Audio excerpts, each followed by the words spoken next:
요한복음은 늘 우리가 말씀 나눴듯이 예수님의 어떤 영적 정체성, 예수님이 누구냐, 여기에 대해서 예수님이 누구냐, 예수님 왜 믿어야 되느냐, 믿어서 뭘 얻고자 하느냐, 이걸 이제 기록하는 거였어요. 그래서 우리가 지난주 5장에서도 배운 것이 우리 주님은 생명을 살리러 오신 분이다. 그래서 아들의 음성을 들을 때가 오느니 곧 이때다. 듣는 자는 살아난다. 그러니까 하나님의 아들은 뭐하러 왔느냐? 살리러 오셨어요. 4장에서도 누구를 구별하지 않으시고 모든 사람들을 구원하시고 추수하러 이 땅에 오셨죠. 거듭남과 변화를 위해서 물이 포도주가 되게 하고 새롭게 거듭남을 위해서 오셨다고 우리가 이제 2장, 3장에서도 배웠고요. 그분이 그래서 은혜와 진리로 오셨고 말씀으로 오셨고 생명의 빛으로 오셨고 세상 죄를 짊어지고 가는 어린 양으로 오셨어요. 근데 6장에서 이제 오늘 6장에서 배워야 될 말씀은 이제 이분이 누구냐? 생명의 떡이시다. 음료이시다. 이걸 이제 가르쳐 주시는 거예요. 그러니까 우리 예수님이 누군지, 어떤 분인지, 어떤 역할을 하시는지 우리가 요한복음에 아주 명쾌하게 답을 주셨어요. 이제 오병이어의 기적 이야기를 이제 나누시는 거거든요. 이제 후에 디베랴 바닷가의 건너편으로 가셨어요. 예수님이 2장과 4장과 6장에서 갈릴리 가나의 혼인잔치 이야기, 또 4장에서 왕의 신하 고친 이야기, 그 다음에 오병이어의 기장 이야기, 요것만 갈릴리 이야기예요. 나머지는 다 예루살렘 절기 때 얘기라고 그랬죠. 근데 여기 이제 갈릴리 바다 건너편에서 디베랴의 갈릴리 바다 건너편, 거기에 이제 많은 무리, 큰 무리가 따랐어요. 이런 병자들에게 행하시는 표적을 보았기 때문이더라. 사람들이 몰려든 이유는 병자들을 고쳐줬기 때문에 혹시 나도 병 고쳐줄까? 혹시는 또 신기하니까 구경하러 오는 사람들. 원래 시장에서 원숭이의 제주 넘어도 사람들이 모이잖아요. 근데 주님이 기적을 행하시고 능력을 행하시고 병자를 고치시니까 수많은 사람들이 몰려들었죠. 예수께서 산에 오르사 제자들과 함께 앉으셨어요. 그때가 유대인의 명절인 6월절이 가까운 때였더라. 근데 여기다가 꼭 예수님이 6장에 6월절을 거기다가 살짝 집어넣었어요. 6월절이 가까웠더라 해놔놓고 뒤에 이제 설명해 나가는 거예요. 근데 요 4절에 나오는 요 말씀을 6월절 요 말씀을 살짝 빼고 넘어가 버리면 이제 이 6장에서 하고자 하는 말씀의 의미를 바르게 이해할 수가 없어요. 그래서 6월절 이야기를 합니다. 6월절 절기인데 요 6월절을 살짝 집어넣는 이유는 예수님이 이 땅에 뭘로 오셨냐면 6월절 어린 양으로 오셨어요. 이 희생양이잖아요. 희생. 6월절에 다른 사람을 살리기 위해서 자기의 생명을 내어주는 거잖아요. 6월절의 특징이 이게 사랑이란 말이죠. 사랑. 그래서 유대인들은 6월절 되면 읽는 성경이 있었는데 그 성경이 아가서입니다. 아가서. 6월절에 사랑, 하나님의 사랑을 읽는 거죠. 하나님의 사랑을 읽는데 하나님의 사랑이, 왜냐하면 당신의 생명, 어린 양 되신 주님이 당신의 생명을 지불해서 다른 사람의 죽음을 패스 오버 시켰어요. 죽음을 유월시켰죠. 그래서 6월절을 슬쩍 집어넣고 스토리를 진행시키는 거예요. 그러니까 이걸 잘 들어야 됩니다.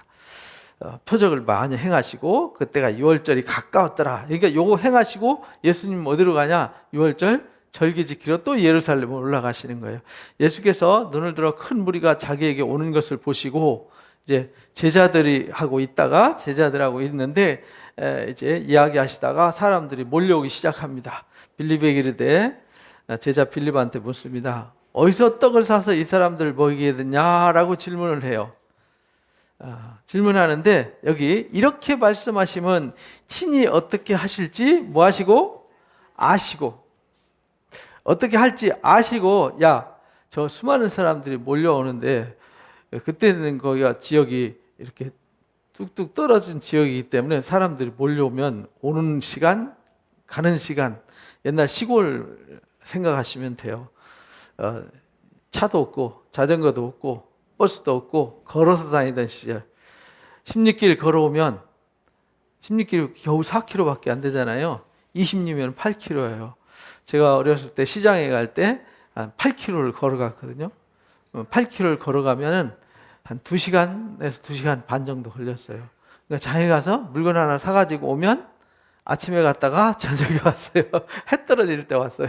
아침 먹고 갔다가 시장 보면은 거기서 점심 먹고 뭐 물건 사가지고 돌아오면 저녁 시간이었어요. 지금 그런 상황이란 말이죠. 8km, 10km, 20km 먼 곳에서 사람들이 왔는데 이 사람들이 이제 당장 밥을 굶고 있잖아요. 그래서 저 사람들 떡을 사서 이 사람들 어디서 사서 떡 먹이겠냐? 왜냐하면 거기 떡 살 데가 없었거든요. 이 일을 어떻게 하실지 알고 이제 빌립을 시험하고자 했더라. 빌립이 대답하되 각 사람이 조금씩 받아도 200데나리온의 떡 가지고도 부족할 겁니다. 그러니까 200데나리온이라는 말은 노동자 하루 품삯을 1데나리온이라고 그래요. 요즘 노동자 하루 품삯 10만 원 치면 200데나리온이면 얼마죠? 2천만 원. 그죠? 2천만 원어치 사도 저거 안 되겠는데요? 근데 우리가 떡을 2천만 원어치 하면 요즘 떡 한 가마 하면 한 15만 원 하나요? 그럼 몇 가마 해야 된다는 거예요?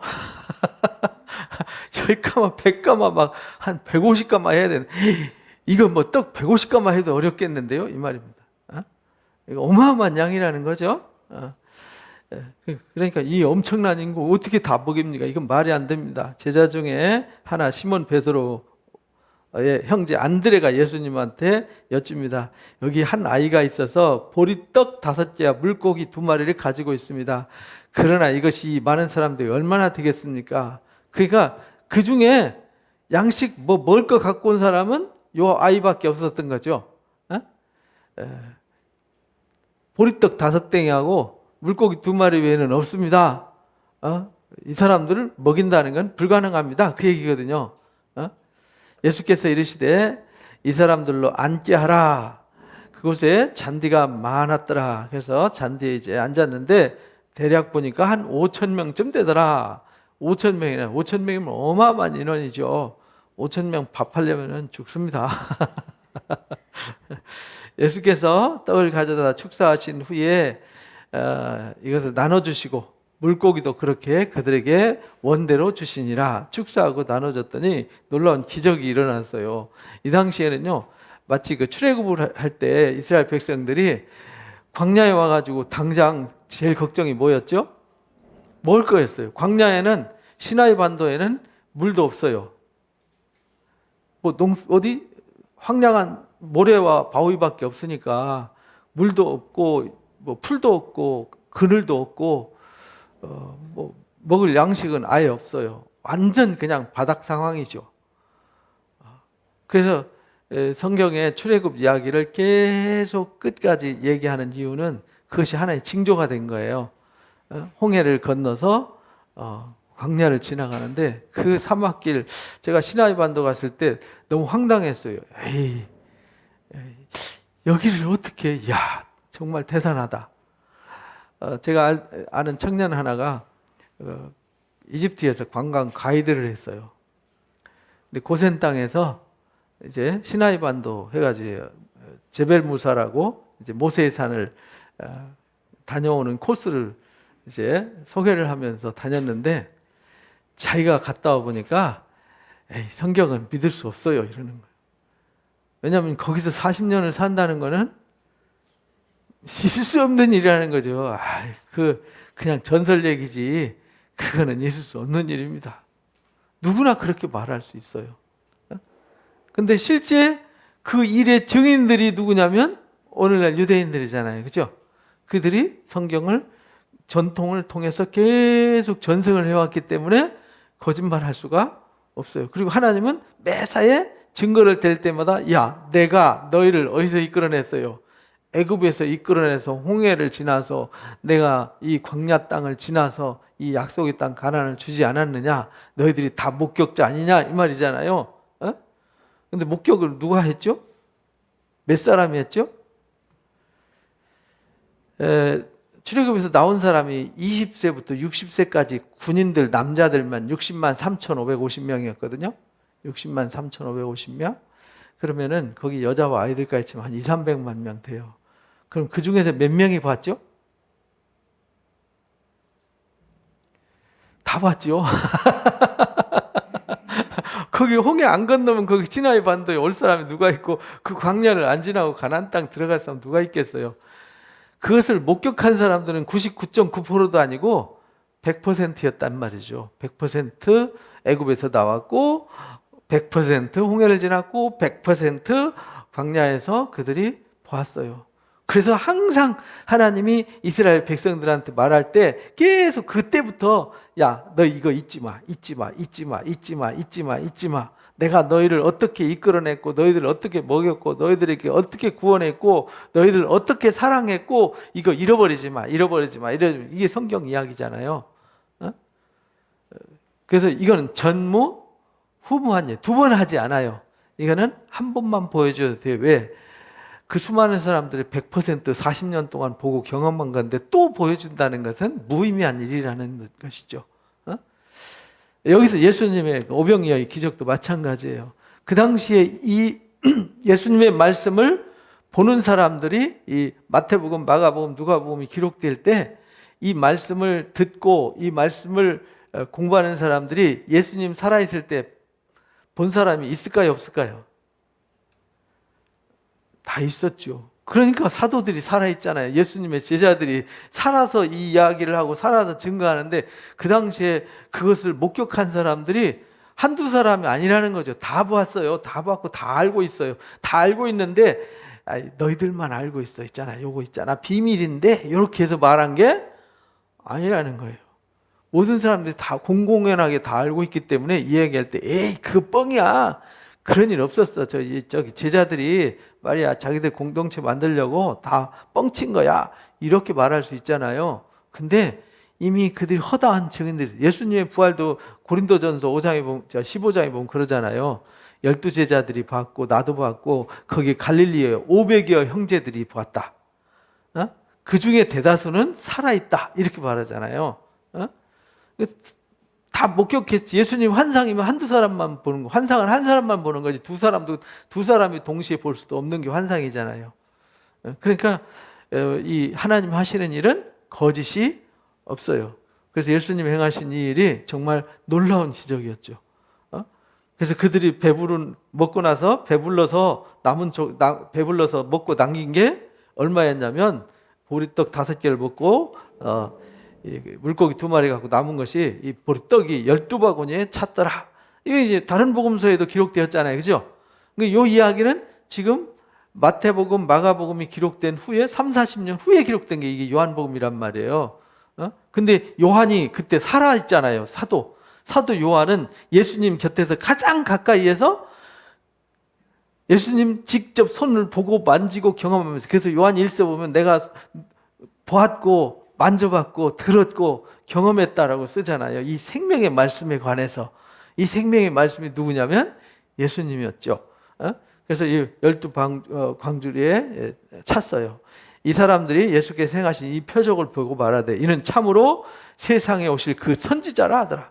이 표적을 보고 너무 놀란 거죠. 이건 불가능한 일이잖아요. 불가능한 일을 하신 거예요. 근데 여기에 슬그머니 뭘 집어넣었다고요? 유월절을 집어넣었어요. 유월절 집어넣어서 이들의 생명을 구원하셨어요. 그리고 이들에게 당신의 생명을 주셨어요. 이게 이제 사랑이잖아요. 생명을 주심. 생명을 주시고 이들을 살렸어요. 그러니까 예수님이 이 오병이어의 기적을 행할 때에는 하나님이 우주 만물을 말씀으로 창조하셨는데 그 오병이의 기적은 뭐 기적도 아니죠. 그죠? 우주 별이 몇 개인지도 모르고 우주 시작이 어디고 끝이 어딘지도 모르는 이 광활한 이 창조의 세계를 하나님이 창조하셨는데 그 뭐 물고기 2마리하고 보리떡 5개 가지고 그 5천 명 모인 거 별로 뭐 대단한 일도 아니죠, 그죠? 대단한 일도 아닙니다. 누가 그 대단하다고 에이 그 말도 안 된다 그러더라고. 그래서 제가 저기 남산 꼭대기에 올라가서 서울 한번 보라 그랬어요. 만약에 2000년 전에 사람들 데려다 놓고 옛날에 여기가 폐허였어, 농사 짓는 데였는데 이거 불과 30년 만에 이렇게 서울이 이렇게 만들어진 거야, 이렇게 말하면 믿을 사람 있을까요? 못 믿죠. 막 빌딩이 쭉쭉 올라가고, 그죠? 막 그 개미 새끼들처럼 기어다니는 차들 막 새까맣게 막 깔려 있고, 그죠? 그거를 이론으로 설명해서 알아들 사람은 아무도 없죠. 말도 안 되는 소리 하고 있어. 저걸 어떻게 만들어? 이렇게 말할 수 있다는 거죠. 그리고 막 이렇게 영상, 뭐 스마트폰으로 막 저 미국에 뭐 아프리카에 뭐 유럽에 막 사람들하고 막 얼굴 보면서 막 대화하잖아요. 이거 30년 전에도 이 얘기할 때는 만화 영화에만 나오는 거였어요. 만화 영화. 달나라 가는 얘기할 때도요, 만화 영화에 나오는 거였어요. 근데 그게 지금은 당연한 거죠. 스마트폰을 이렇게 찍어서 지금 저 방에, 집에서도 지금 성경 공부하시는 분들이 있어요. 이거 옛날 얘기면은 우리가 10년 전, 15년 전만 해도요, 이 말이 안 되는 얘기였어요. 스마트폰이 2008년에 등장하잖아요. 그죠? 12년밖에 안 됐어요. 이거 쓰기 시작한 지. 어마어마하게 오래된 것 같죠? 근데 이 갤럭시 폰이 나온 지는 이제 2009년부터 이제 막 나오기 시작해서 지금 겨우 이제 10년 됐단 말이죠. 그러니까 우리는 어떤 거는 기적이고 어떤 건 아니라고 생각하는 희한한 정서가 있어요. 요즘 손톱만한 여기 메모리에, 이 책을 쌓아서, 책을 이 빌딩에다 책을 쌓았어요. 이 빌딩만큼. 이 빌딩만큼 쌓아놓은 책의 정보량의 한 100개, 1000배, 만배를 요 손톱만한 데다 정보를 다 넣을 수 있어요. 믿을 수 있습니까? 남들한테 얘기하면 미친 거죠. 그죠? 근데 다 들어가고도 남아요. 지금 요만한 USB 하나에 2테라짜리가 나와요. 2테라면 여러분들 감각이 없죠? 2테라가 뭔지도 잘 모르시잖아. 컴퓨터 사양이 원래 킬로바이트로 나가고요, 메가바이트로 나가고, 그 다음에 기가바이트로 나가고, 기가바이트 다음에 테라바이트예요. 그 다음에 이제 페타바이트 이렇게 나가거든요. 근데 이 킬로바이트의 1024배, 10의 26승배거든요. 이게 메가의 1026배가 1026메가가 1기가예요. 그러니까 1024기가가 1테라예요. 그럼 이 2테라면은 2200기가라는 얘기죠. 어마어마한 양이죠. 1기가가 어느 정도인지도 우리는 잘 모르잖아요. 이게 어마어마한 일이에요. 옛날에 제가 대우조선 다닐 때 거기에 컴퓨터실이 있었어요. 전산실이. 근데 2개 층, 그 큰 오피스 건물에 2개 층이 막 어마어마한 이 슈퍼컴퓨터가 쫙 있었거든요. 근데 그거 해봤자 도스 컴퓨터였어요. 그때 있던 2층을 차지했던 이 슈퍼컴퓨터보다 지금 제 노트북이 더 성능이 월등합니다. 이해가 되세요?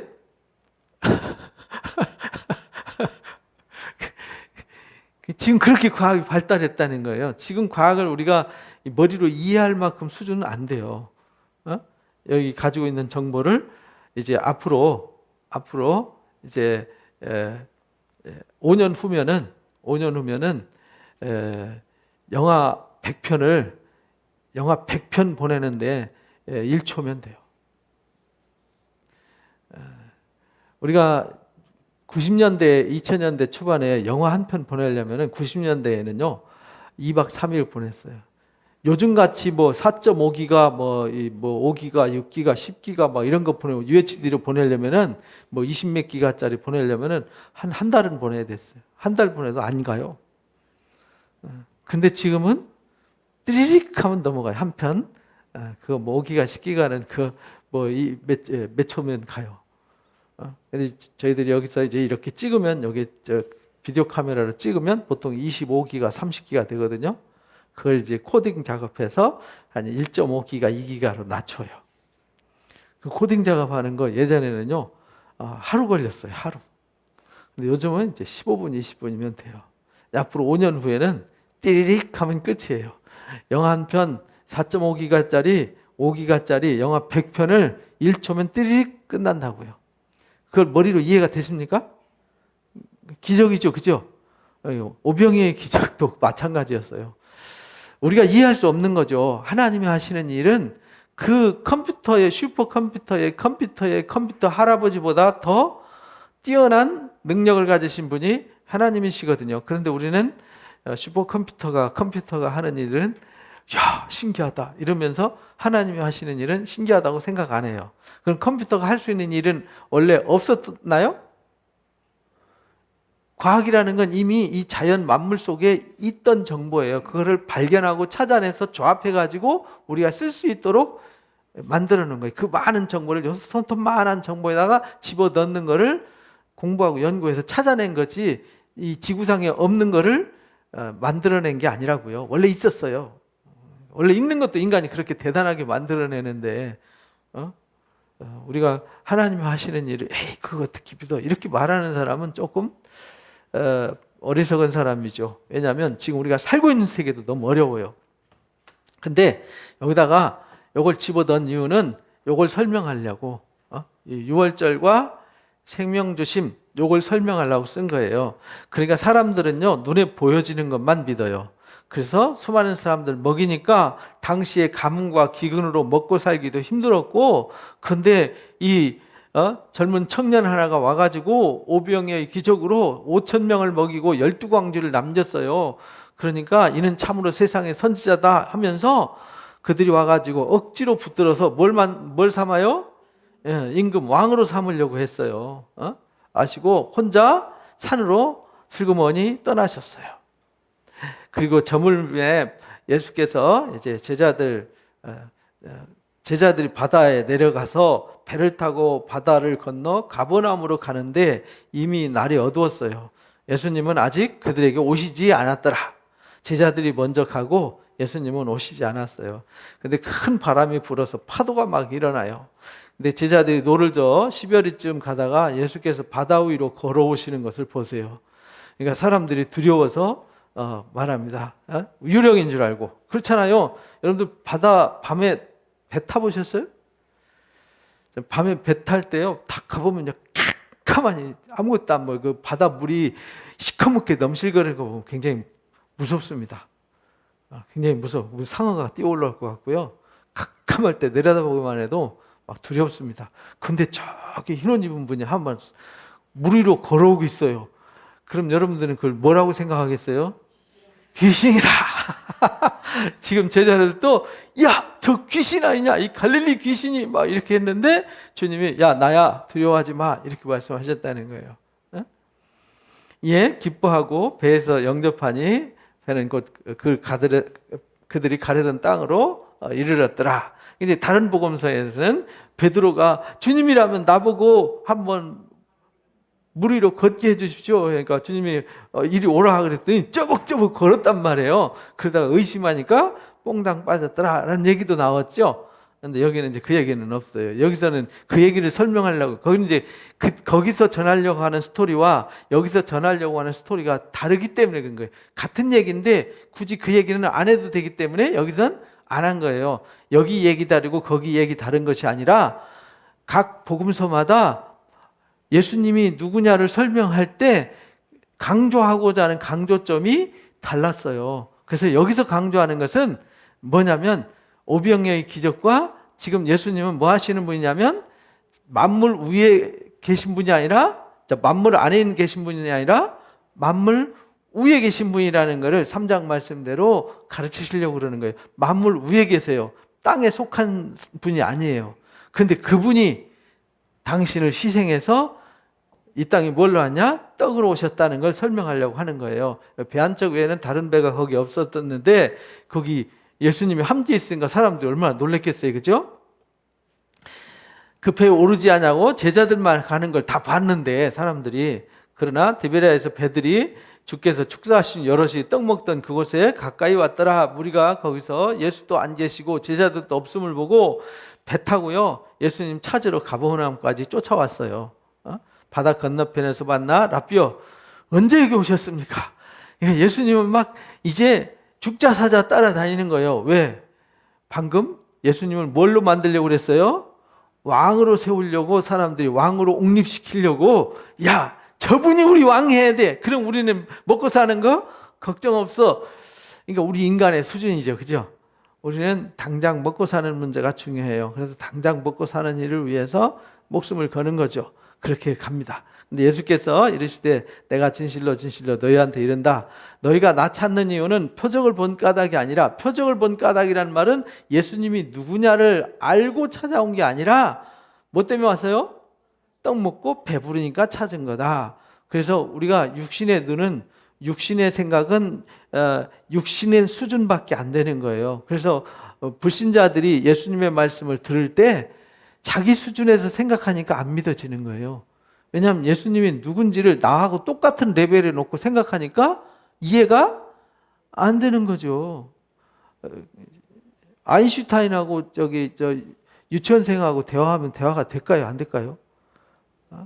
야, 우주 상대성 원리라는 있잖아. 막 기어쓰면은 시커먼 글씨고 하얀 쪽에 이해가 안 되죠. 설명이 해봤자 지금 우리한테 설명. 여러분 아인슈타인이 와가지고 뭐 과학 공식 막 풀어갖고 설명하면 알아들으세요? 저도 못 알아들어요.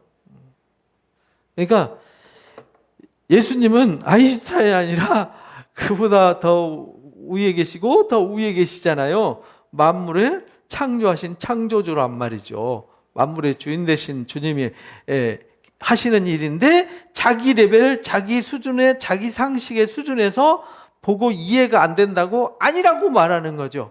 이거는 어리석고 미련한 거죠. 그래서 떡 먹고 배부른 것만 생각하는 거예요. 왜? 그 레벨에서 생각하는 거는 떡 먹고 배부른 거, 배부르기만 하면 다른 거 필요가 없거든요. 그래서 우리 이 땅에서 사람들이 생각하는 것은 육신의 생각에 사로잡혀서 육신만 생각하는 거죠. 그런데 주님은 그거 육신의 일이 아니라, 육신의 일은 안 오셔도 되잖아요. 그죠? 다 농사지어서 수고하고 먹을 수 있으니까.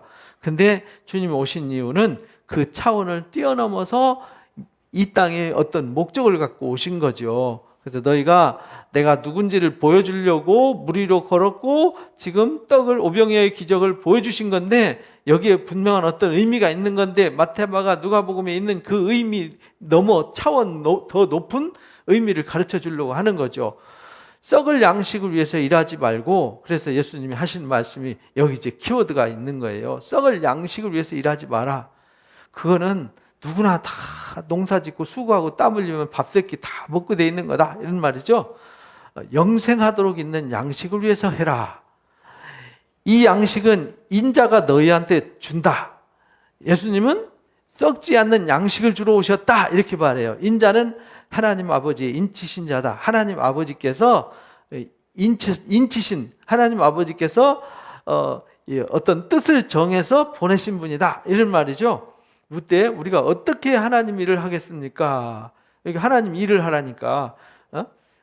썩을 양식을 위해서 일하지 말고 영생하도록 있는 양식을 위해서 일해라, 이렇게 말하니까, 그럼 우리가 어떻게 해야 영생하는 양식을 위해서 일할 수 있습니까? 하나님이 일을 합니까? 이게 영생의 양식을 위해서 일합니까? 라고 묻는 거잖아요. 예수께서 대답하여 이르시되 하나님께서 보내신 일을 믿는 것이 하나님의 일이니라.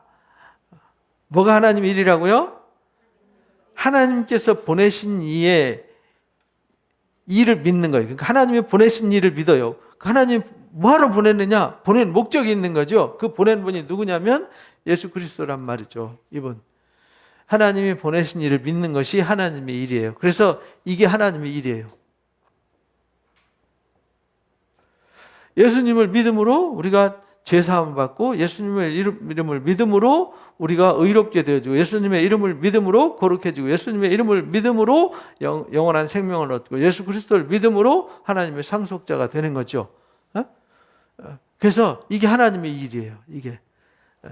그래서 이게 요한복음은요 차원이 높아요. 그래서 저번에 말씀드렸죠. 요한복음은 너무 깊이가 깊어서 잘못하면 태평양 한복판에 깊은 수면 속을 헤매는 것과 같다. 잘못 빠지면요, 아주 혼란스럽습니다. 그들이 묻되 우리가 보고 당신을 믿도록, 이게 하나님 보내신 이가 예수님이잖아요. 당신을 믿는 일이 하나님의 일이라는데 행하는 표적이 무엇입니까? 하시는 일이 뭡니까? 그럼 뭐하러 오셨습니까? 당신을 믿는 게 하나님의 일이라며. 그러면은 당신은 무엇을 보여주실 수 있습니까? 무엇하러 오셨습니까? 그러니까 기록된 바 하늘에서 그들에게 떡을 주어 먹게 하였다과 같이 우리 조상들은 광야에서 만나를 먹었습니다. 우리 조상들은 광야에서 하늘에서 내려준 만나 먹고 살았는데 당신은 우리한테 뭐 주려고 그럽니까? 뭘 할 수 있습니까? 그러니까 예수께서 말씀하십니다. 내가 진실로 너희한테 이른다. 모세가 너에게 하늘에서부터 떡을 주었는데 그건 모세가 준 게 아니라 누가 준 거예요? 하나님께서 너희에게 하늘로부터 주신 떡이다. 하늘로부터 참떡을 주시나니 하나님의 떡은 하늘에서 내려 세상에 뭘 줘요? 생명을 주는 거다. 그때 만나 준 것도 하나님이 주신 거지만 그들이 먹고 다 썩고 버려졌지만 진짜 하나님께로부터 오는 양식이 있다. 이렇게 뭐하러 왔습니까? 그러니까 하늘 양식을 주러 오셨다. 이렇게 말해요. 세상에 이 하늘 양식은 무슨 양식이냐면 생명을 주는 양식. 여기 이제 생명을 주심. 이걸 설명하는 거라고. 그러니까 요거를 잘 기억하면서 요거를 보셔야 돼요. 이르시되 그러니까 주여 그런 떡이 있다면 우리한테 항상 주십시오. 그런 떡이 있다면 매일 그 떡 좀 주십시오. 이렇게 물어요. 그렇게 부탁을 하니까 예수께서 이르시되 내가 떡이야. 이렇게 말해요. 내가 떡이라고, 내가 6월절 희생의 떡으로 왔어. 이렇게 말하는 거예요. 내게 오는 자는 결코 줄이지 않아. 나를 믿는 자는 영원히 목마르지 않아. 이렇게 말해요. 여기 내가 생명의 떡이야. 여기 생명의 떡이야. 생명의 음료야. 내 살과 피를 먹으면 영원히 목마르지 않아. 이걸 설명하는 거예요. 그러나 내가 너에게 이르기를 너희는 나를 보고도 믿지 아니하는도다 하였느니라. 내가 너희한테 왔는데 너희는 물 위로 걸어온 신기한 분이네. 떡 주니까 저분을 왕으로 삼아 우리는 밥 안 굶겠네. 이것만 생각하지 않냐. 누구든지 부자가 뭐 은혜 베풀어서 쌀 몇 가마 줄 수 있는 거 아니에요, 그죠? 그건 아무나 할 수 있는 거지. 근데 예수님이 그 보여주신 목적은 단순히 떡 먹여주는 데 있는 것이 아니라 예수님이 뭐하러 오셨는지 그 많은 사람들에게 적은 것을 가지고 예수님 한 분 가지고 모든 사람을 살릴 수 있는 분이라는 것을, 모든 사람들을 영원토록 먹일 수 있는 분이라는 것을 알게 하러 오신 거죠. 그 양식은 하늘에서 내려온 양식이다. 그 떡을 먹고 그 음료를 마시는 자는 영원히 목마르지 않고 영원히 줄이지 않는다. 이걸 이제 가르치는 거죠. 근데 너희가 나한테 오지 않는다. 그러니까 무슨 말이냐면 나한테 내가 누군지를 알고 내가 온 목적을 알고 너희가 나를 찾아야 되는데 너희가 나를 찾은 까닭은 떡 먹고 배불러서 나한테 온 거지 진짜 내가 누구고 하늘에서 내가 왜 왔는지 이 땅에 오신 목적을 너희가 아직 모르고 있다. 이걸 말씀하시는 거예요. 아버지께서 내게 주시는 자는 다 내게로 올 것이요 내게 오는 자는 내가 결단코 내쫓지 아니하리라. 그래서 예수님이 이 땅에 오셔서 영원한 생명의 떡으로 음료로 오셨어요. 생명을 주러 희생으로 사랑으로 오셨어요. 그래서 이것을 알고 나한테 오는 사람들은 절대로 내어쫓지 않는다. 그러니까 하나님은 당신에게 오는 사람들을 아무도 그 어떤 누구도 구별하지 않으시고 다 받으세요. 그리고 절대 내어쫓지 않으세요. 그래서 인종과 상관없어요. 잘생기고 못생기고 잘나고 못나고 뭐 가졌고 못 가졌고 뭐 아무 상관없어요. 누구든지 하나님은 차별이 없어요. 차별이 없어요. 우리도 그래서 차별 없이 사랑을 해야 되는 거죠. 그래서 내게 오시는 자는 다 하나님이 내게 주시는 자, 하나님 주시는 자는 누구냐면 예수님이 누군지를 알고 하나님이 보내신 일을 믿는 자, 하나님의 일에 참여하는 자, 그 자들은 예수님이 누군지 왜 왔는지를 알고 오는 자들은 결코 내어쫓지 않고 그들은 다 찾는다. 왜? 무엇이 중요한지를 아니까 찾는 거죠. 구해야 될 게 무엇인지 알기 때문에 주님을 찾는 거죠. 우리가 주님을 찾는 것은 예수님이 누군지를 알고 예수님을 통해서 우리가 무엇을 얻어야 되는지 알기 때문에 찾는 거잖아요. 그 모르는 사람들은 예수님을 만나도 별로 감각이 없죠. 뭐 내가 예수 믿는 거 왜 믿는 거지? 굳이 교회 가서 기도하면은 복 주신다니까 내가 열심히 기도하면은 직장 승진하게 하고 시험 잘 보게 하고 사업 잘 되게 하고 이런 목적밖에 없잖아요. 그게 뭐냐면 떡 먹고 배부른 까닭밖에 없다는 거죠. 우리는 그 차원을 뛰어넘는 사람이 돼야 된다라는 걸 가르쳐 주신 거예요. 그래서 6장에서 가르치는 것은 예수님이 누구냐? 예수님 누구냐? 그분을 믿는 게 하나님의 일이다. 왜 그분을 믿는 게 하나님의 일이냐? 그분이 우리의 생명의 떡으로 오셨고 음료로 오셔서 그분을 먹는 자는 영생을 하기 때문이다. 이걸 가르치는 거예요. 내가 하늘에서 내려온 것은 예수님이 이 땅에 오신 것은 내 뜻을 행하려 하며요. 행하려 함이 아니요 나를 보내신 이의 뜻을 행하러 왔다. 그러니까 아버지의 보내신 이의 뜻은 뭐냐면 유월절에 어린 양으로 보내신 거예요. 양 한 마리가 희생해서 문설주에 피를 발랐을 때 모든 이스라엘 백성들이 다 살 수 있게 하셨어요. 그래서 우리가 3장에서 장대 높이 매달린 예수님을 보는 자마다 믿는 자마다 다 살게 하셨어요. 누구든지 믿는 자는 영생을 얻게 하셨어요. 하나님이 세상을 이처럼 사랑하사 독생자를 주셨으니 이는 저를 믿는 자마다 멸망치 않고 영생을 얻게 하려 합니다. 라는 말씀을 행하러 오셨어요. 나를 보내신 이의 뜻은 내게 주신 자 중에 내가 하나도 잃어버리지 않고 마지막 날에 뭐 하는 거예요?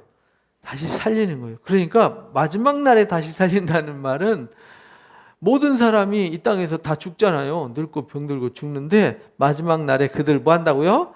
다시 부활시키는 것이 예수님의 목적이다. 그래서 예수님이 이 땅에 오셔서 모든 사람들의 죄값을 지불하여 죽으시고 3일 만에 살아나셔서 잠자는 자들 중에 첫 열매가 되셨고 그 다음은 죽은 자들이요 그 다음은 살아남은 너희들이다. 이렇게 이제 순서를 가르쳐 주셨어요. 고린도전서 15장에 아주 상세히 기록이 되어 있죠. 내가 내 아버지의 뜻은 다른 게 아니다. 아들을 보고 뭐 하는 자마다 믿는 자마다 영생을 얻는 이것이다. 하나님의 뜻은요 모든 사람들이 예수님이 누군지를 알고 하나님의 일에 참여하는 거예요. 그래서 그들이 믿고 영생을 얻는 것이 하나님의 뜻이에요. 하나님의 뜻은 다른 게 아니에요. 교회가 존재하는 이유는요 생명을 살리기 위해서 있는 거예요. 사람을 위해서 있는 거예요. 교회를 위해서 성도가 있나요? 성도가 교회를 위해서 있나요? 교회가 성도를 위해서 있나요? 그죠? 교회가 성도를 위해서 있는 거예요. 주님이 우리를 위해서 오셨지 우리가 주님을 위해서 존재하는 게 아니에요. 그죠? 주님이 우리를 위해서 오셨어요. 세상과는 다르죠. 세상은 다 위에 있는 사람을 위해서 있잖아요. 그죠? 근데 하나님은 우리를 위해서 오셨어요. 안식일도 우리를 위해서 주셨고 우리를 위해서 예수님을 주셨어요. 우리를 위해서 교회를 주셨어요. 그러니까 우리가 교회의 일은 뭐냐면 한 영혼을 살리고 돌보고 치유하는 일이에요. 그래서 아들을 보고 믿는 자마다 영생 얻는 이것이다. 마지막 날에 내가 이를 다시 살릴 것이다. 자기가 하늘에서 내려온 떡이라는 말씀 때문에요. 유대인들이 이제 지금 제정신이 아니 이제 좀 머리가 돌아버렸어요. 유대인들이 예수께 대하여 수군거렸더라. 이르되 이 사람이 요셉의 아들 예수인데 그 부모가 누군지 우리가 다 알고 우리가 출신이 예? 나사렛 땅에서 자란 거 다 알고 그 부모 다 아는데 어찌해서 하늘에서 내려왔다고 그러느냐? 말도 안 되는 소리 하고 있어. 막 이러고 있단 말이죠.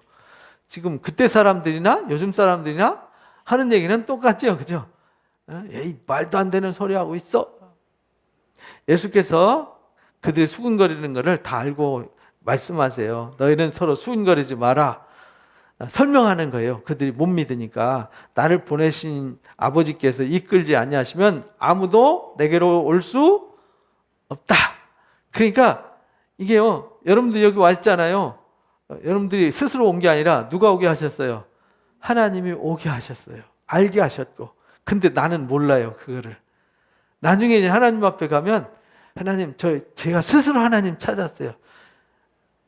그래? 진짜니? 예, 진짜입니다. 그래서 보여주면요, 내가 한 게 아니라 하나님이 천사들을 보내주셔서 마음에 감동을 주셨고 그 마음을 움직여서 오게 하셨어요. 그걸 나중에 알면요, 할 말이 없는 거죠.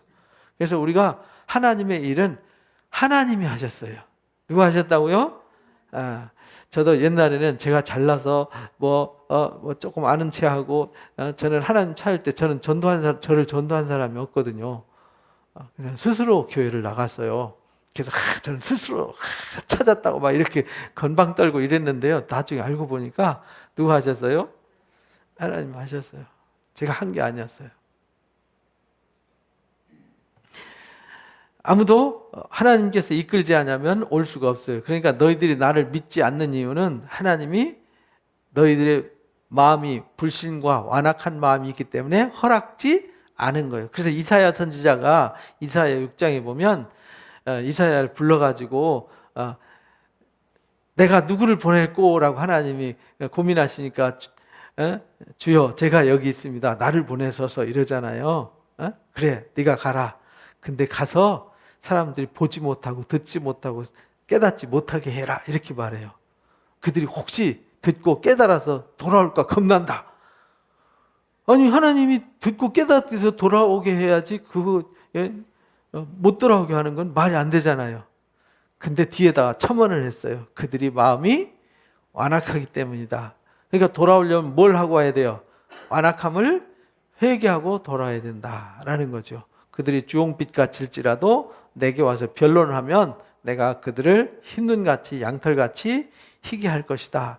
그래서 우리가요, 악한 사람들한테 하나님의 지혜를 가르쳐 주면요, 하나님의 지혜를 이용해 가지고요 자기 뜻을 이루어요. 하나님의 뜻을 이루는 것이 아니라. 그래서 하나님이 악한 자들한테는 허락지 않는 거죠. 그래서 너희들이 여기 이끌려 오는 사람은 하나님은 허락한 자고 이끌림 받지 않는 것은 허락하지 않은 거다. 너희가 수군거리는 이유는 너희가 마음이 불신과 완악한 마음이 있기 때문에 하나님 내 앞에 올 수 없는 거야. 너희가 하늘 양식 주어도 못 믿는 거야. 못 먹는 거야. 영생을 못 얻는 거야. 이런 말이죠. 오는 그는 내가 마지막 날에 다시 살릴 거다. 그래서 하나님이 허락된 자들은 오면은 누구든지 다 살려요. 그래서 내가 허락된 자인지 아닌 자인지는요, 보면 알아요. 스스로 알아요. 내가 겸손해서 주여 저는 죄인입니다. 저는 아무것도 한 게 없는데 나 같은 것을 불러주시고 이 사람은 하나님이 허락한 자예요. 아니 저 사람들 허락했다는데 하나님 있으면 말이야 다 똑같이 해야지. 하나님 이상한 분 아니야? 이 사람 벌써 마음속에 뭐가 있는 거죠? 악함이 있는 거예요. 그런 사람들한테는 허락되지 않았어요. 그래서 내 마음에 겸손함이 있고 낮아짐이 있으면요 하나님 허락하신 거고요. 왜? 성령으로 하여금 내가 누군지를 알고 깨달아서 나의 비참함과 부끄러움과 연약함을 알기 때문에 하나님만이 나를 구원할 수 있고 하나님만이 나를 새롭게 할 수 있고 온전케 할 수 있고 나에게 생명을 주실 수 있어요. 그런 사람은 하나님 허락하신 자예요. 선지자의 글에 그들이 다 하나님의 가르침을 받으리라 기록되었은즉 아버지께 듣고 배운 사람은 다 내게로 오느니라 이렇게 말씀하세요. 이는 그러니까 아버지께서 허락된 자들, 배운 자들은 다 하나님께 와요. 그래서 우리가 전도한다고 막 나가서 한다고 해서 막 전도 많이 되고 안 되고 하는 것이 아니라 우리가 열심히 하나님 말씀을 전하고 나누면 하나님이 원하시는 자들은 보내주시는 겁니다. 이는 아버지를 본 자가 있다는 것이 아니고 오직 아버지에게서 온 자만 아버지를 보았느니라. 이는 아버지의 가르침 받았다 그러니까 다른 사람들 다 아버지 보았다는 뜻이 아니라 아버지 본 사람은 누구만 아버지를 봤어요? 하나님께로부터 보내심을 받은 자, 보내신 자만 하나님을 알 수 있어요. 아무나 하나님을 알 수가 없어요. 왜? 하나님께로부터 왔으니까, 하나님이 보내서 왔으니까 당연히 본 거죠. 그러나 땅에 있는 사람들은 하나님을 볼 수 있는 기능이 없어요. 디모데전서 6장의 말씀처럼 하나님 보여지지 않아요. 사람의 눈으로 보이고 만질 수 있는 수준이 아니에요. 우리가 이 눈이라는 건요, 가시광선밖에 못 보잖아요. 그죠? 우리가 지금 이 빛을 보는 게 이게 7가지 색깔 때문에 총천연색 칼라를 보는 거잖아요. 우리가 이 프린트 하면은 막 칼라 프린트하고 여기 영상이 보여지는 것은요, 여기 7색깔 볼 수 있도록 표현을 했기 때문에 보여지는 거예요. 이 외의 색깔은 안 보여요. 우리가 보고 있는 이 세상 속에 수많은 빛과 수많은 것들이 존재하지만 볼 수 있는 것만 보고 볼 수 없는 건 안 보이는 거예요. 그게 제 불만이었어요. 제가 그래서 하나님 보려면 다 보게 해주시지. 근데 어느 날 가만히 생각해 보니까 다 보면 아무것도 안 보여요. 만약에 제가 여기 먼지와 공기를 다 본다 그러면 요 앞에서 콱 막혀버리는 거죠. 그죠? 이 앞에 있는 공기 때문에 요 밖에 있는 거 못 보잖아요. 여기 전파가 막 제 눈앞에 막 지나가고 이 앞에 막 공기와 먼지가 막 왔다 갔다 하면 제 눈이 혼란스러워서 아무것도 못 봐요. 다 보면 아무것도 안 보여요. 근데 참 못 보게 하신 것도 은혜잖아요. 그죠? 그런 거 안 보이고 전파 안 보이고 공기 안 보이고 먼지 안 보이니까 여러분이 제가 보이잖아요. 여러분도 제가 보이고 그죠? 글씨도 보이고 감사한 겁니다. 진실로 너희에게 이른다. 믿는 자는 뭘 가졌어요? 영생을 가졌다.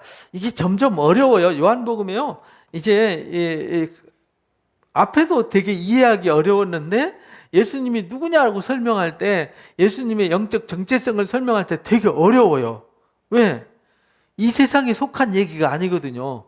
육적인 일이 아니라고요. 육신에 속한 얘기가 아니니까 얘기해도 도대체 소화가 안 되고 이해가 안 돼요. 그러면서 아버지를 본 자가 있다는 것이 아니고 아버지께로 온 자만 봤다 하면서 진실로 너에게 이른다. 나를 믿는 자, 하나님 보내신 이를 믿는 자는 영생을 가졌다. 그러면서 내가 곧 뭐라고요? 생명의 떡이야 이렇게 말해. 너희는 보리떡 먹고 나 찾았는데 진짜 떡은 내가 떡이야 이렇게 말씀하시잖아요. 보리떡이 떡이 아니고 내가 떡이야. 너희 조상들은 광야에서 만나 먹고 죽었잖아. 이는 하늘에서 내려온 떡인데 사람들로 하여금 먹고 죽지 아니하는 떡이다. 그러니까 광야에서 만나 먹고 죽잖아. 너희는 보리떡 먹고도 죽잖아. 보리떡 먹고 좀 이따 배고프잖아. 내가 너희의 떡이야. 내 떡을 먹고 내 음료를 마시면 영원히 줄이지도 않고 목마르지도 않아. 이렇게. 그러면서 나는 하늘에서 내려온 살아있는 떡이다. 하늘에서 내려온 살아있는 떡이다. 이러니까 사람들이 되게 어렵죠. 사람이 이 떡 먹으면 영생한다. 여러분들 이 떡 먹으면 영생하는 겁니다. 하나님이 보내신 예수님을 먹으면 영생을 합니다. 근데 예수님 어떻게 먹어요? 그래서 초대교회 때 예수님 먹었다가 이 사람들이 식인종이라고 오해를 받아서요. 핍박 엄청 받았어요. 예수님 먹었는데 사람들이 예수님 먹을 때 뭘 먹었냐면 예수님이 말씀이시니까 말씀을 먹었거든요. 그래서 이렇게 포도주와 떡을 띠면서 이걸 기념하라. 이 떡을 떼면서 이건 내 몸이다. 이제 포도주를 주면서 이건 내 피다. 이렇게 가지고 성찬식 했는데 기독교인들은 매일 주일날마다 모여서 성찬식을 했단 말이에요. 근데 그게 소문 나가지고 예수님의 살을 먹고 피를 먹는다 소문이 나가지고요. 저 식인종들이다 이래가지고요. 그것도 지하에 숨어가지고 몰래 가지고 사람 죽으면은 부활한다 이래가지고 카타콤 이런 데 보면 이렇게 지하 무덤에다가 사람 시신을 넣어놓잖아요. 그럼 죽으면 사람 넣어놓고 그거 뜯어먹는다 이 소문 나가지고요. 아주 오해도 많이 받았어요. 이게 육신으로 생각하면 그렇게 생각할 수 있죠. 왜? 여기 그렇게 써 있으니까. 내가 살아있는 떡인데 나를 먹으면 영생해. 내가 줄 떡은 세상에 생명을 주기 위한 내 뭐예요? 살이다. 예수님의 플래시 이 살을 먹으면 영생한대요. 그러니까 유대인들이 서로 다퉈요. 이 사람이 어찌 자기 살을 줄여서 우리한테 먹게 하겠냐? 우리는 식인종으로 알아? 뭐 이렇게 말하는 거죠. 아이 저 양반 말이야 보리떡 몇 개 가지고 많은 사람 먹이더니 제정신이 아닌가 봐. 어떻게 저 사람이 자기 살을 줘서 우리한테 먹게 해? 말도 안 되는 소리 하고 있어? 이런 사람들이 있었어요. 예수께서 이르시되 내가 진실로 너희한테 이른다. 인자의 살을 먹지 않고 인자의 피 마시지 않으면 너희 속에 뭐가 없어요? 생명이 없다. 점점 더 어려운 얘기하는 거예요. 안 그래도 지금 수근수근하면서 식인종이라고 막 오해를 하고 있는데 내 살을 먹고 내 피 마시는 자는 뭘 가졌어요? 영생 가졌고 마지막 날에 내가 그를 살린다. 내 살은 참된 양식이고 내 피는 참된 음료다. 내 살 먹고 내 피 마시는 자는 내 안에 거하고 나도 그 안에 거한다. 이렇게 말씀하세요. 되게 어려운 말씀을 하시는 거예요. 사실 이게 굉장히 어려운 말씀이에요. 살아계신 아버지께서 나를 보내심에 내가 아버지로 말미암아 사는 것 같이 나를 먹는 자는 그 사람도 나로 말미암아 산다. 예수님이 하나님으로 말미암아 살듯이 예수님의 살과 피를 먹는 사람은 예수님으로 말미암아 살고 예수님이 그 안에 거하고 그도 예수님 안에 거하게 되는 거다라는 영적 신비를 가르쳐 주셨어요. 이것이 하늘에서 내려온 떡이니 조상들이 먹고도 죽은 그 만나 먹고 죽은 것 같이 그렇게 죽는 게 아니라 이 떡을 먹는 자는 영원히 산다. 예수님을 먹으면 예수님 피와 살을 먹으면 영원히 산다. 계속 강조하죠. 이 말씀은 가버나움 회당에서 가르치실 때 말씀하셨어요. 회당에서 이렇게 말씀하셨으니 난리가 난 거죠. 그렇죠? 제자 중 여럿이 듣고 말하되 이 말씀은 어렵다. 이건 누가 들을 수 있냐?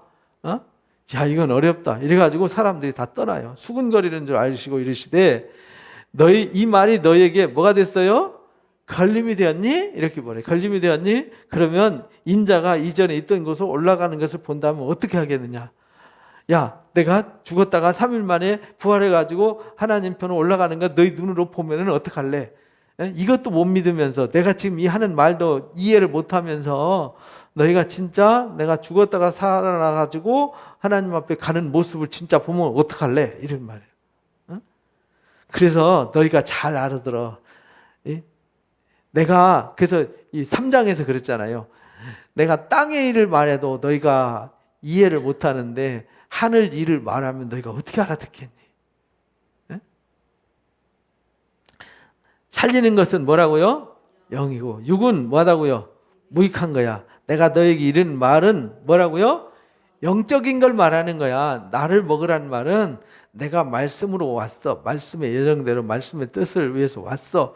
그러니까 나를 먹으라는 말은 내가 너에게 주는 말씀을 먹으라는 얘기야. 이 말이죠. 그리고 내가 말씀으로 왔으니까 예수님 자신이 말씀인 거야. 그러니까 나를 믿는다는 것은 내 떡을 먹는 거야. 내 말을 듣고 내 말을 믿는 게 내 떡을 먹고 내 피를 먹는 거야. 이건 영적인 의미를 말하는 거야. 너희 말귀를 못 알아듣니? 이렇게 말하는 거예요. 내가 하는 말은 이런 말은 영이요 생명을 말하는 거다. 그러니까 이걸 잘 알아들어야 된다. 우리가요 성경을 읽을 때 그래서 육신의 눈으로 국문학자, 철학자들이 100번, 10,000번 읽어도 성경은 이해를 못하는 거예요. 이거는요 성령으로 기록된 거기 때문에 성령 받은 자들만 믿어져요. 성령 받은 자들만 이해가 돼요. 그래서 예수님이 나를 따라오려거든 자기를 뭐하고요? 부인하고, 그 말은 육신의 생각과 육신의 생각을 내려놓고 주님이 무엇라고 말씀하시는지, 예수님이 왜 우리에게 이렇게 생명의 떡으로 오시고 하나님이 보내신 일을 믿는 것이 왜 하나님의 일인지 아는 자, 하나님 허락된 자, 하나님이 예정한 자들만 알 수 있다. 이렇게 말씀하신 거예요. 그런 자들은 자기를 부정하고 자기를 부인하고 자기 십자가를 지고 따라야만 이 말씀의 영적인 의미를 이해할 수 있다. 이렇게. 근데 이 영적인 의미를 성령 받은 사람은 글씨를 몰라도, 한글을 몰라도, 책을 못 읽어도 알 수 있어요. 그러나 박사오이가 뭐 철학 박사, 명약, 뭐 무슨 박사 다 가지고 있어도 글을 잘 읽어도 몰라요. 그래서 이사야서 29장에 그러잖아요. 무식한 자한테 주며 이르기를 읽으라 그러면 우리는 무식해서 몰라. 유식한 자한테 주며 이르기를 읽으라 그러면 나는 봉해져서 잘 모르겠다. 이렇게. 봉해진 책이라서 무슨 말인지 모르겠어. 이렇게 말한다는 거예요. 하나님이 듣는 귀와 깨닫는 마음을 주셔야만 알 수 있다. 이렇게 가르쳐 주셨어요. 그러나 너희 중에 믿지 않은 자들이 있느니라 하시니, 이는 예수께서 믿지 아니하는 자들이 누구며 팔자가 누구인지도 처음부터 뭐 하셨어요?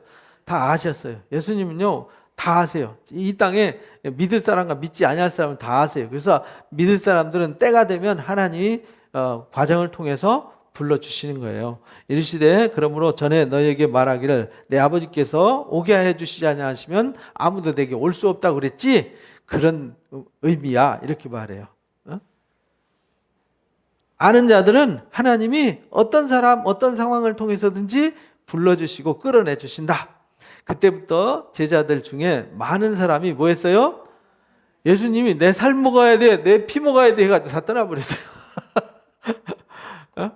이해하기 어려우니까. 보리떡 줄 때는요 막 구름대같이 몰려왔는데, 지금 뭐 우리 교회 오시는 분들은 줄 서면 5만 원짜리 한 장씩 줍니다. 그럼 아마 여기 막 줄 설 겁니다. 그죠?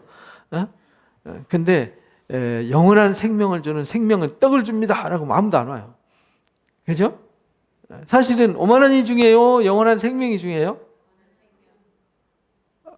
지금 병원에 가서 뭐 장례식장 가보세요. 막 죽었다고 막 가슴 찌고 통곡을 하고요. 막 중환자실에 수술하는 사람들 막 살려달라고 애원하고. 사실은 오늘 우리가 그냥 얼떨결에 지나가는 하루가 죽어가는 그 사람들한테는 너무너무 하루라도 더 살고 싶은 소중한 하루인데 우리는 모르고 살잖아요. 인식도 없이 살아가는 거죠. 제자 중에 그래서 많이 떠나갔어요. 다시는 예수님과 함께 다니지도 않았어요. 이 사람들은 아예 이상한 사람들이야. 뭐 자기 살 줘서 먹어? 무슨 피를 줘? 뭐 인정도 아니고 말이야. 아니 미친 사람들 아니야? 하고 떠난 사람들은 그걸로 끝났어요. 그 사람들은 다음에 떡 준 다음에는 또 몰려들 사람들이에요. 예수께서 12 제자한테 물어봅니다. 야, 너희들도 갈래? 예수님 얼마나 실망하셨겠어요. 그죠? 당신은 당신의 몸을 주기 위해서 유월절 희생양으로, 정말 이 땅의 희생의 양으로, 희생의 양식으로 당신의 삶을 주러 왔는데, 그래서 그들에게 영원한 생명과 하늘의 기쁨과 영광과 그 모든 것을 주려고 와서 막 그들의 수준에서 어떻게든지 이들을 일깨워주고 어떻게 해보려고 애쓰는데 다 보따리 싸들고 가버리잖아요. 근데 제자들까지 가려고 웅성웅성 하니까 주님이 실망하셨어요. 그래서 야, 너희들도 갈래? 이렇게 말하니까 베드로가 말합니다. 주여, 영생의 말씀이 죽게 있는데 우리가 어디 갑니까? 우리도 이런 신앙이 돼야 되는 거죠. 우리가 영생의 말씀이 이 교회에 있는데 우리가 어디 가겠습니까? 우리는요, 이게 중요한 거죠. 왜냐하면 요즘 밥 세끼 못 먹는 분들은 없어요. 그죠? 밥 세끼 못 먹으면 밥 퍼주는 데 가면 먹고 살 수 있고요. 밥 세끼는 다 먹어요. 정부에서 또 이렇게 생계 유지할 수 있도록 다 복지 기금 다 지원해 주잖아요. 우리가 주는 하나님의 거룩하신 자인 줄 알고 믿고 알았습니다. 라고 베드로가 고백해요. 예수께서 이르시되 너 12를 택하지 않니. 그래서 예수님이 그래, 내가 그래서 너희를 알고 12를 택한 거 아니냐. 그러나 하나는 뭐예요? 막인이라. 이렇게 말할 때 그 12명 중에 서로 딱 보는 거죠. 누가 막이야? 누구야? 자진 신고해. 이 말씀은 가룟 유다를 가리키심이더라. 12 중에 하나는 예수를 팔자더라 하면서 이게요 정해져 있어요.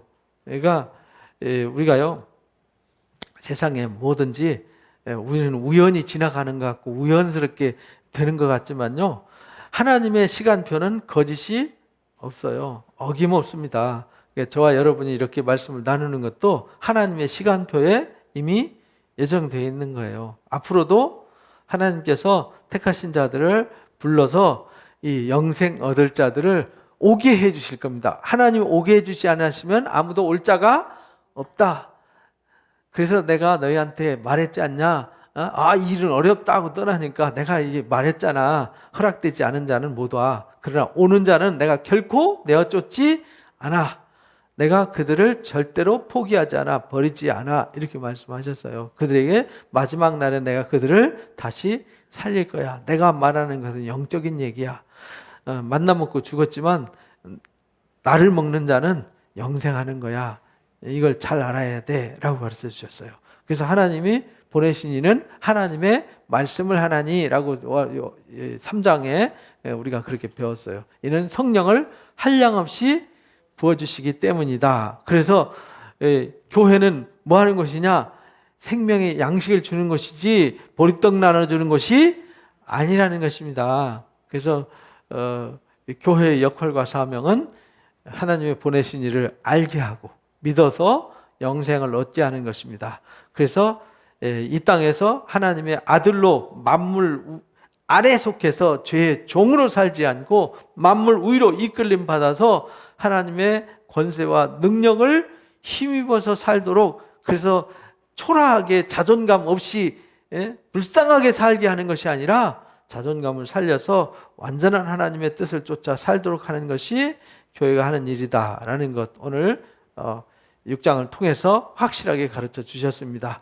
이렇게 우리는 예수님이 누군지를 명쾌하게 알고 믿으시기 바랍니다. 그러면은 예수님은 살리시는 분이에요. 예수님은 우리의 떡이 되세요. 우리의 음료가 되세요. 예수님은 우리를 위해서 모든 것을 주러 오셨어요. 예수님을 믿으면 물이 포도주가 되듯이 우리가 옛사람이 죽고 그리스도 안에 새로운 피조물로 변화되게 하시는 성화의 하나님이라는 사실을 잊지 마시고 우리는 날마다 말씀과 기도로 거룩하게 거듭나지시길 주님의 이름으로 축복합니다.